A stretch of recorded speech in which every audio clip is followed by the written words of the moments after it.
Lisa, éducatrice depuis plus de 20 ans maintenant, titulaire depuis 2013 mais en tout cas sur le terrain depuis 2005, avec la même population, des ados de 15 à 19 ans, en difficulté. Quand je dis difficulté entre guillemets, c'est que c'est comme ça qu'on nous les présente. Donc certes, il y a des difficultés, mais aussi beaucoup de ressources. J'ai le souvenir de 2 suivis que j'ai eus qui m'ont posé le plus de difficultés. Une qui m'a renvoyée à ma propre histoire, donc dans des entretiens, en fait, ça m'a renvoyée à mes propres difficultés, personnelles et de l'enfance, hein, très clairement. On a tous nos casseroles. Je me suis arrêtée plus de 6 mois.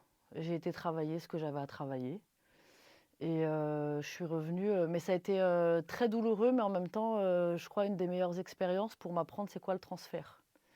Je crois que je suis quelqu'un qui apprend en expérimentant et que des fois la théorie, tu lis des choses, tu crois comprendre, mais des fois en les vivant, dans ta chair, là tu captes le concept. Donc c'était pas simple, mais en vrai, ça m'apprend à faire attention au transfert et au contre-transfert sans être trop dans la théorie. Ça m'apprend à mieux me protéger de qu'est-ce qui est de mon histoire et de l'histoire des gens et ça m'a aidé à mettre un filtre en tout cas. Et la deuxième, je crois que c'est la seule fois où j'ai vraiment eu peur. Il y a eu de la menace que verbale, mais c'était suffisamment, on m'a menacé de me découper, sauf que dans l'histoire de la personne, quelqu'un de sa famille était incarcéré pour avoir découpé quelqu'un. Donc là, je me suis dit, peut-être qu'il rigole pas. Le matin, il avait été beaucoup dans l'insulte. J'ai tenu plus d'1 heure et demie sous insulte et quand il est sorti, moi-même, il y a une insulte qui est sortie, sauf qu'il ne l'a pas entendue. C'est sorti, quand il n'était pas là, sauf qu'il y avait un gamin caché derrière que j'avais pas vu, qui s'était endormi sur le canapé et qui m'a balancée et qui m'a dit: «Toi, tu vas pas assumer» et dans ma tête, je me suis dit: «Non, je vais pas assumer» et en fait, ça a été une semaine d'insultes, de menaces où j'ai essayé de gérer. Après, l'équipe a pris le relais. J'ai bien évidemment présenté mes excuses parce qu'en vrai, j'ai aussi perdu mon sang-froid. À cette époque, j'ai une direction, qui avait de l'expérience et 40 ans de terrain, qui a reconnu mes qualités, de terrain de base, mais qui a su me mettre à l'écart et qui m'a dit: «Ça peut arriver». Après, j'ai aucune, difficulté à m'excuser auprès d'un gamin quand je sais que j'ai merdé et ça, c'est très important. On est des adultes, mais on n'est pas des tout sachants et moi, j'apprends beaucoup avec les jeunes. Ils m'aident aussi à ne pas perdre ma spontanéité et du coup, après voilà, il a fallu un tiers parce que ce jeune-là, hélas, de par le parcours familial et ses propres difficultés, c'était de la psychiatrie, en fait. Je me suis arrêtée une semaine et j'avoue que pendant les 15 jours où je suis revenue, je regardais un peu à droite à gauche parce qu'il m'avait dit: «Fais gaffe, le jour où je suis plus là, il y aura peut-être des meufs qui vont t'attraper». Donc ça, je crois que c'est l'expérience où j'ai un peu flippé. Qu'est-ce qui s'est passé dans ma tête quand j'ai vécu ces 2 expériences? La première, c'était compliqué parce que tout se mélangeait entre et puis alors j'étais stagiaire, hein, donc c'est pas, j'étais encore en apprentissage. Ça a été très violent pour moi et c'était compliqué parce que mon histoire me revient en tête et du coup après c'est compliqué de, faire le tri entre, ce qui est de l'histoire de l'autre et la sienne. C'est pour ça que l'arrêt à ce moment-là, il est important et qu'il faut prendre le temps pour soi. Je me suis arrêtée 6 mois, j'aurais même dû m'arrêter 1 an. Tu vois? Mais tu déjà enfin moi j'ai souvent cette culpabilité de m'arrêter, parce que tu sais que tu as des affaires sur le feu et que c'est pas qu'on est indispensable, c'est pas vrai. Mais en fait, quand tu es impliqué dans ton taf et qu'il y a des choses que tu gères, tu vas aller au bout. Et du coup, quand tu es pas là, tu prends du retard, ça se cumule, on compte sur toi. Donc tu as cette culpabilité de enfin moi en tout cas, j'ai la culpabilité de m'arrêter. Voilà, j'ai une bronchite, on m'a dit 4 jours, j'ai pris une journée. Donc c'était un peu la confusion sur la première histoire parce que il y a eu des résonances qui ont fait que je me suis dit: «Ah merde, il va falloir que j'aille taffer pour être plus forte sur moi, en fait». Mais vraiment avec du recul, en tout cas, je regrette pas parce que, je serais pas j'aurais pas la même technicité sur ce sujet aujourd'hui. J'ai changé de structure aussi, je bossais en lieu de placement, donc en foyer. En foyer, c'est pas pareil parce que tu vis beaucoup avec eux. Alors c'est une expérience que je regrette pas du tout parce que je crois que les meilleures armes pour commencer, manger la merde, mais en même temps, apprendre beaucoup. Faut passer par le foyer. Parce qu'on dit souvent avec, certains collègues: «C'est l'enfer ou le paradis». Quand ils ont décidé de te faire chier de pas dormir, bah, tu passes des vieilles nuits. Mais c'est aussi très fort, hein, surtout, je sais pas, tu peux faire des couchers, avec des grands gaillards, l'après-midi, ils font les shows et le soir, ils flippent parce qu'il y a un moustique dans la chambre et là, tu vois autre chose, tu vois un enfant.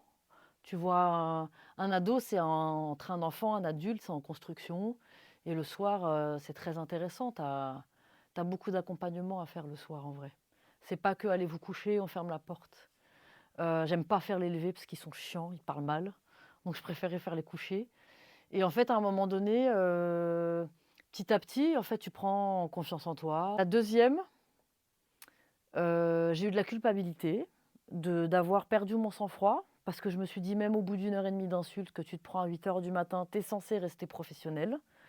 Mais j'ai quand même eu la chance d'avoir un chef qui a réussi à me faire déculpabiliser en me disant: «Bah, moi, en 40 ans de carrière, j'ai mis 2 gifles et en fait, c'est humain». Et c'est marrant parce qu'on a revu ça en réunion d'équipe. Donc je suis arrivée en réunion d'équipe, j'ai pleuré en disant: «J'ai merdé» et il y a eu 2 réactions dans les équipes. Tu as ceux qui voulaient, m'emmener en faute professionnelle et tu as les collègues, il y en a une qui me sort un mouchoir et qui me dit: «T'inquiète, on a toujours eu envie de les on a tous eu à un moment donné envie de leur dire que c'était des petits cons». Donc c'était un peu partagé. Hem, Ça a été, repris une seconde fois parce que c'était vraiment un cas psychiatrique, on aime bien dire les patates chaudes, dans le social où personne ne sait quoi faire et du coup, c'est des situations qui vont prendre beaucoup, beaucoup de temps. Et personne sait trop faire en fait, en vrai. Et moi j'ai mis le nœud sur un truc, où ça a explosé et du coup le gamin est parti dans des grosses menaces. Et personne savait trop comment gérer. J'ai un collègue qui est venu s'excuser en me disant: «Mais moi Isa, tu connais d'habitude, s'il faut je les prends par le callback et je les sors, c'est quand ça va trop loin, mais là, c'est tellement dans le psy que je ne sais pas si je dois agir». Et les réunions d'après, il y a eu plus d'empathie, où les collègues ont tous reconnu que même, ils auraient pu craquer en fait. Et la semaine d'arrêt m'a fait du bien. Dans les débuts, mes colocs qui me disaient: «Tu es chiante, tu parles tout le temps de ton travail». Mais en même temps, vous voulez que j'extériorise où les gars? Bah, j'en parle. À force de me dire que je suis chiante, d'en parler, bah, je me dis: «Bah, tant pis, j'en parle pas». Donc au début, tu gardes ça pour toi. Ce qui est intéressant des fois, c'est quand tu parles de ton métier à des gens qui connaissent pas du tout ça. Tu es dans un resto, tu vas parler de ça et c'est très marrant les réactions parce qu'ils sont super à l'écoute. Tu as l'impression qu'être éduque dans le 9-3, c'est, tu es Wonder Woman. Pas du tout. Donc moi, je casse des représentations, mais à la fois, leur réaction quand je parle de ce que je vis au quotidien, elle m'aide à me calibrer.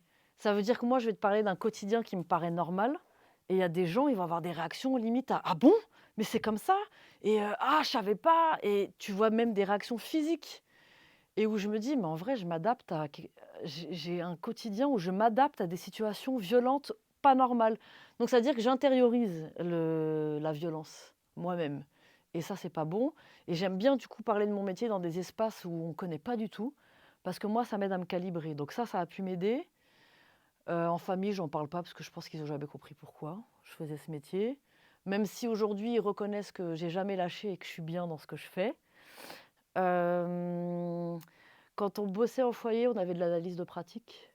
Donc ça, moi, j'aimais bien investir ces temps-là. Tu en as qui te diront que ça sert à rien.